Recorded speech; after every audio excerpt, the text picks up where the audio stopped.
Now, there's a constant attempt by both parties to claim Martin Luther King, to claim his legacy. Yeah, he's one of us. He was a Democrat. No, he was a Republican. Both sides are trying to do it. They want to claim, both parties want to claim to be the party that stood up for Martin Luther King's values. But let me tell you, the modern Democrats, not even close. But Republicans, that's even more laughable. The Republicans don't stand at all for any of King's values. I would say King would be more on the Christian left. But nonetheless, they still try.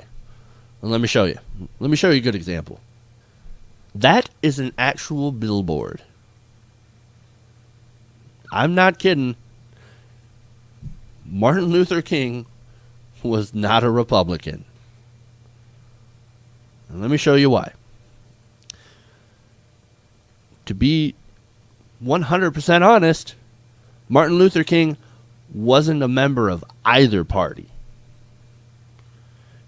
And he actually said, quote, "I don't think the Republican Party is a party full of the Almighty God, nor is the Democratic Party. They both have weaknesses, and I'm not inextricably bound to either party." Now, that said, he had no love for Republicans, of course, when he had said, quote, "The Republican Party geared its appeal and program to racism, reaction, and extremism. All people of goodwill viewed with alarm and concern the frenzied wedding at the Cow Palace of the KKK with the radical right." Definitely not a Republican. And I think today that sort of that description still sort of fits the Republican Party, the extreme Republican Party of today. Do you think that there are very, very few moderates left in that party? Now, so what about Reagan? Now, Ronald Reagan is the saint of all current Republicans. Well, he didn't exactly like Reagan either. This is why he's not a Republican. Quote, "When a Hollywood performer lacking distinction, even as an actor, can become a leading war hawk candidate for the presidency, only the irrationalities induced by a war psychosis can explain such a melancholy turn of events." Not exactly friendly with Reagan either. But he also hit Democrat Lyndon Johnson over the war in Vietnam. And so that's what really brings me. He was quite anti-war. And so that's why I think that if he were around today, he would be protesting President Obama as well.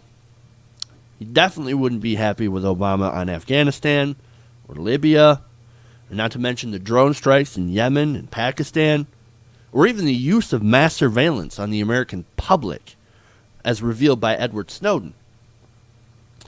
And remember, I think that Martin Luther King would be especially angry about that mass surveillance, as he himself was put under mass surveillance by the FBI.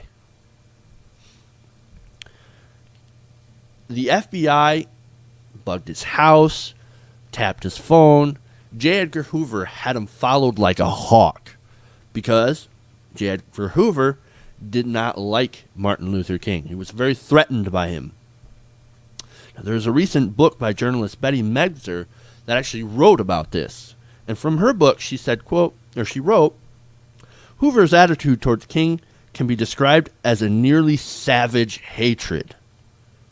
The plot involved office break-ins, use of informers, mail opening, wiretapping, and the bugging of King's office, home, and hotel rooms."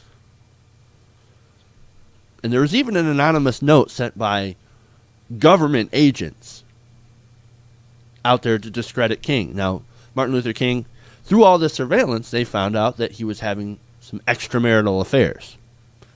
Not so good. Now, this note said, quote, "You know you were a complete fraud and a great liability to all of us Negroes. White people in this country have enough frauds of their own, but I'm sure they don't have one at this time anywhere near your equal. You're no clergyman, and you know it.